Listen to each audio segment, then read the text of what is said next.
Hai, saya Arif, dan ini Bicara Saham. Kasus korupsi tata niaga timah di wilayah izin usaha pertambangan PT Timah atau TINS, periode 2015 sampai dengan 2022, mengungkapkan kerugian negara yang mencengangkan. Dalam konferensi pers yang digelar Kejaksaan Agung, Badan Pengawas Keuangan dan Pembangunan mengungkapkan bahwa kerugian negara akibat kasus ini diperkirakan mencapai 300 triliun rupiah. Angka fantastis ini didapat dari 3 komponen perhitungan utama yang disampaikan oleh BPKP. Komponen pertama yang berkontribusi terhadap kerugian ini adalah kemahalan harga sewa smelter oleh PT Timah sebesar 2,8 triliun rupiah. Penggelembungan harga sewa ini dinilai merugikan negara karena melibatkan biaya yang jauh di atas harga pasar yang wajar. Komponen kedua adalah pembayaran biji timah ilegal oleh PT Timah ke mitra penambang yang menyebabkan kerugian negara sebesar 26,6 triliun rupiah. Pembayaran ini dilakukan tanpa melalui mekanisme yang sah, sehingga mengakibatkan aliran dana yang tidak semestinya ke pihak-pihak yang tidak bertanggung jawab. Yang paling besar dari komponen kerugian adalah kerusakan lingkungan yang diakibatkan oleh aktivitas penambangan ilegal dengan nilai kerugian mencapai 271 triliun rupiah. Ahli lingkungan dari IPB, Bambang Hiro Saharjo, menyatakan bahwa kerusakan ini mencakup deforestasi, pencemaran air dan tanah, serta hilangnya keanekaragaman hayati di wilayah tersebut. Atas dugaan kasus korupsi ini, Kejaksaan Agung telah menetapkan 22 tersangka yang terlibat dalam berbagai peran. Jaksa Tindak Pidana Khusus Kejagung telah melimpahkan 10 orang tersangka beserta barang bukti ke Kejaksaan Negeri Jakarta Selatan pada Kamis, 13 Juni 2024. Tindakan ini merupakan bagian dari upaya penegakan hukum yang tegas terhadap pelaku korupsi di sektor pertambangan. Proses hukum terhadap para tersangka berjalan dengan cepat. 1 berkas perkara sudah mulai sidang perdana di Kejaksaan Negeri Bangka Belitung, sementara 2 lainnya sedang dalam pemberkasan dakwaan di Kejari Jakarta Selatan. Adapun 10 tersangka baru saja dilimpahkan dan akan segera menjalani proses persidangan. Jaksa penuntut umum memiliki waktu 20 hari selama masa penahanan untuk menyelesaikan pemberkasan yang bisa diperpanjang jika diperlukan. Langkah ini menunjukkan komitmen Kejaksaan Agung dalam menyelesaikan kasus korupsi ini dengan transparan dan akuntabel. Dalam daftar tersangka, terdapat nama-nama besar yang terlibat dalam skandal korupsi ini. Di antaranya adalah Suito Gunawan, Komisaris PT SIP, dan Embe Gunawan, Direktur PT SIP. Selain itu, Tamron alias Aon dan Hasan Cie yang merupakan pemilik dan Direktur Utama CV VIP juga menjadi tersangka utama. Ahmad Albani, Manajer Operasional Tambang CV VIP, dan Robert Indarto, Direktur Utama PT SBS, turut terlibat dalam kasus ini.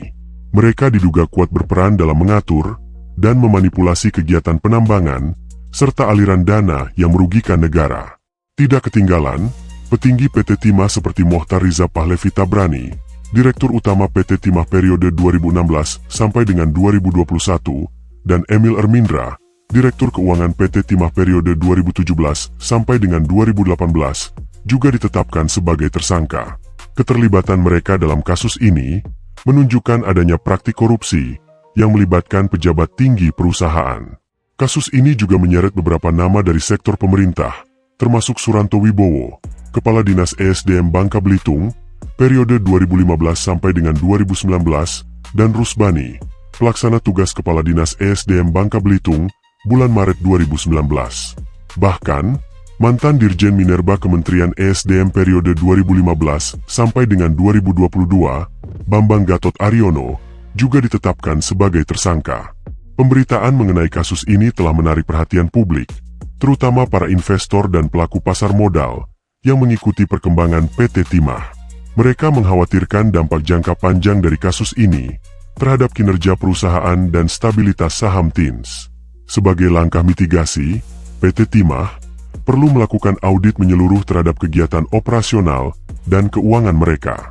Transparansi dalam proses ini akan membantu memulihkan kepercayaan investor dan menjaga reputasi perusahaan di pasar modal. Upaya pencegahan korupsi di sektor pertambangan harus menjadi fokus utama pemerintah dan otoritas terkait. regulasi yang ketat dan pengawasan yang efektif perlu diterapkan untuk mencegah terulangnya kasus serupa di masa mendatang. Kasus ini menjadi pembelajaran penting bagi semua pihak, bahwa integritas dan akuntabilitas adalah kunci dalam menjalankan bisnis, terutama di sektor yang berisiko tinggi, seperti pertambangan. Dengan langkah tegas dari penegak hukum, diharapkan keadilan dapat ditegakkan, dan kerugian negara dapat diminimalisir. Lalu, bagaimana kondisi fundamental dari PT Timah saat ini? Ayo kita review. Tapi sebelum itu, ayo di-like, share dan subscribe. Sebagai bentuk apresiasi dan membantu perkembangan channel ini, terima kasih.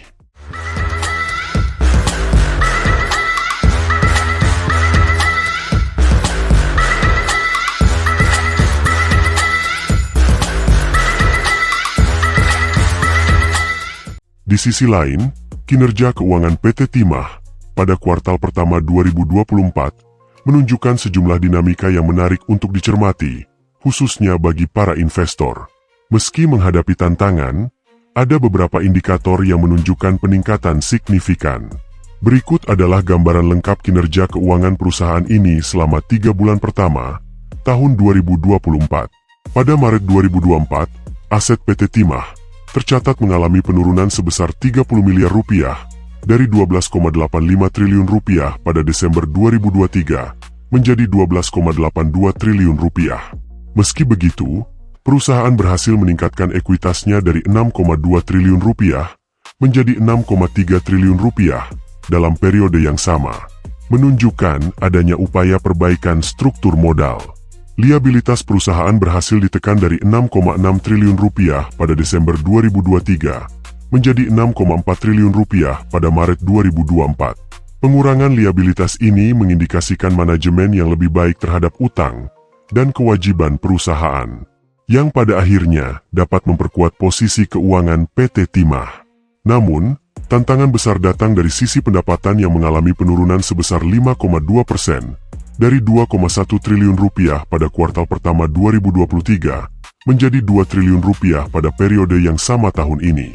Penurunan ini perlu mendapat perhatian serius, mengingat pendapatan merupakan salah satu indikator utama kesehatan keuangan perusahaan.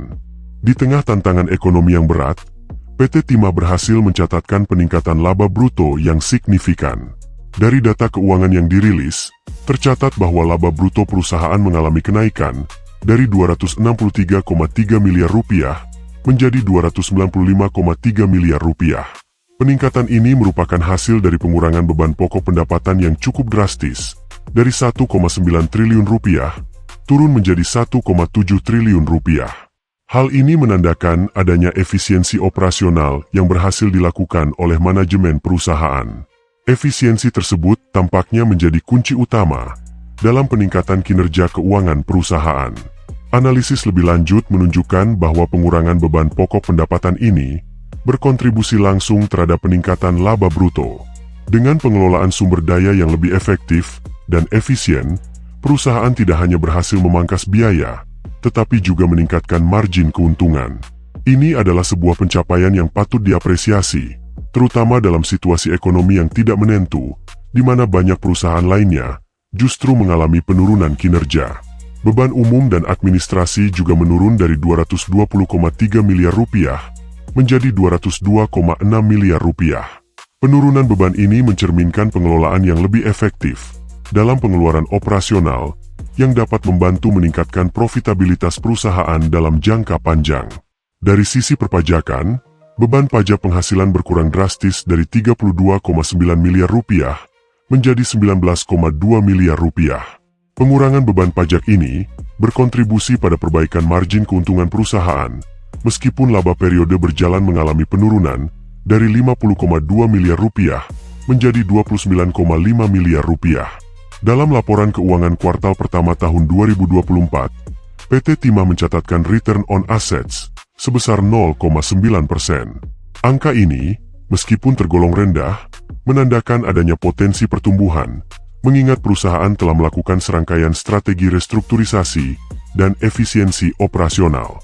Di sisi lain, return on equity yang mencapai 1,8% juga mengindikasikan bahwa PT Timah berhasil mempertahankan kinerja ekuitas yang stabil meskipun di tengah fluktuasi harga komoditas timah di pasar global. Peningkatan pada beberapa aspek keuangan PT Timah, seperti pengelolaan biaya dan diversifikasi portofolio, memberikan harapan bagi para investor dan pemangku kepentingan lainnya. Perusahaan berkomitmen untuk terus meningkatkan efisiensi dan produktivitas, sejalan dengan proyeksi permintaan timah yang diperkirakan akan meningkat seiring dengan pertumbuhan industri teknologi dan elektronik. Dengan langkah-langkah strategis yang telah dan akan dilaksanakan, PT Timah optimis dapat mencapai target profitabilitas yang lebih tinggi di masa mendatang. Di tengah tantangan ekonomi yang berkelanjutan, kabar menggembirakan datang dari laporan keuangan perusahaan pada kuartal pertama tahun 2024. Net profit margin, yang merupakan indikator kunci dalam mengukur efektivitas perusahaan dalam menghasilkan keuntungan dari pendapatannya, tercatat sebesar 1,4%. Angka ini, meskipun tidak besar, menandakan sebuah peningkatan yang signifikan jika dibandingkan dengan periode yang sama di tahun sebelumnya. Peningkatan laba bruto dan penurunan beban operasional menjadi faktor utama yang berkontribusi pada hasil positif ini. Lebih lanjut, analisis mendalam terhadap laporan keuangan menunjukkan bahwa strategi pengurangan biaya dan efisiensi operasional yang diterapkan oleh manajemen telah membuahkan hasil. Inisiatif-inisiatif seperti restrukturisasi internal, investasi pada teknologi terbaru, dan pengoptimalan sumber daya manusia tampaknya telah memainkan peran penting dalam mencapai margin keuntungan ini. Meskipun margin profit 1,4% masih tergolong kecil, tren peningkatan ini memberikan sinyal yang jelas akan potensi pertumbuhan yang dapat terus dikembangkan. Dengan manajemen yang prudent dan strategi bisnis yang adaptif, perusahaan diharapkan dapat memperkuat posisinya di pasar dan meningkatkan nilai bagi para pemegang saham. Dalam lanskap ekonomi yang fluktuatif, PT Timah menunjukkan ketahanan finansial dengan hanya mencatatkan debt-to-equity ratio sebesar 101,3%. Angka ini mengindikasikan bahwa perusahaan memiliki jumlah utang yang hampir setara dengan ekuitasnya. Meskipun ini dapat diinterpretasikan sebagai leverage finansial yang agresif, PT Timah masih berada dalam posisi yang relatif aman, karena rasio ini masih berada di bawah ambang batas yang umumnya dianggap berisiko oleh para analis keuangan. Di sisi lain, current ratio PT Timah yang tercatat sebesar 143,3% memberikan gambaran positif tentang likuiditas perusahaan. Rasio ini lebih tinggi dari standar industri, menandakan bahwa PT Timah memiliki kemampuan yang lebih dari cukup untuk memenuhi kewajiban jangka pendeknya. Namun, penting bagi PT Timah untuk terus memantau dan mengelola keseimbangan antara aset lancar dan utang jangka pendeknya. Hal ini akan memastikan bahwa perusahaan tetap berada pada jalur yang benar untuk menjaga kesehatan keuangan dalam jangka panjang, sekaligus meminimalisir risiko yang mungkin timbul dari ketidakpastian pasar. Pada kuartal pertama tahun 2024, PT Timah menunjukkan kinerja yang kurang menggembirakan dalam hal arus kas operasional. Ini terbukti dengan catatan arus kas yang digunakan untuk aktivitas operasi, yang mencapai angka 260,6 miliar rupiah. Angka ini mengindikasikan bahwa ada aliran kas keluar yang signifikan dari kegiatan operasional perusahaan, yang merupakan sinyal negatif bagi stabilitas finansial dan kemampuan perusahaan untuk memenuhi kewajiban jangka pendeknya. Selain itu, terdapat tantangan yang harus dihadapi. Total arus kas perusahaan mengalami penurunan yang cukup tajam, yaitu sebesar 610,5 miliar rupiah hingga akhir Maret 2024. Penurunan ini dapat menimbulkan kekhawatiran akan likuiditas dan efisiensi perusahaan dalam jangka panjang. Analisis mendalam terhadap komponen-komponen yang menyebabkan penurunan ini menjadi penting untuk memastikan bahwa perusahaan dapat mengambil langkah-langkah strategis dalam mengoptimalkan arus kas dan mempertahankan operasional yang sehat. Dalam laporan keuangan terbaru, tercatat adanya penurunan total arus kas yang signifikan.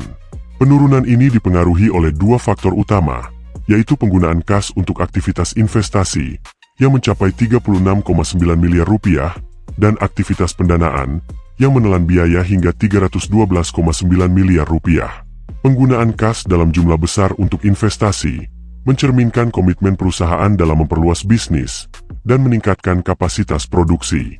Langkah ini merupakan indikasi jelas dari strategi jangka panjang perusahaan untuk memperkuat posisi di pasar dan meningkatkan nilai bagi pemegang saham. Namun, Keputusan untuk mengalokasikan dana yang tidak sedikit ini juga menuntut perusahaan untuk melakukan pengelolaan kas yang lebih hati-hati. Hal ini penting untuk memastikan bahwa perusahaan tidak hanya dapat membiayai operasional sehari-hari, tetapi juga dapat memenuhi kewajiban finansialnya dalam jangka panjang. Dengan demikian, perusahaan harus menyeimbangkan antara kebutuhan untuk berkembang dengan keharusan untuk menjaga stabilitas finansial. Keseimbangan ini akan menjadi kunci dalam memastikan kelangsungan bisnis perusahaan di masa depan.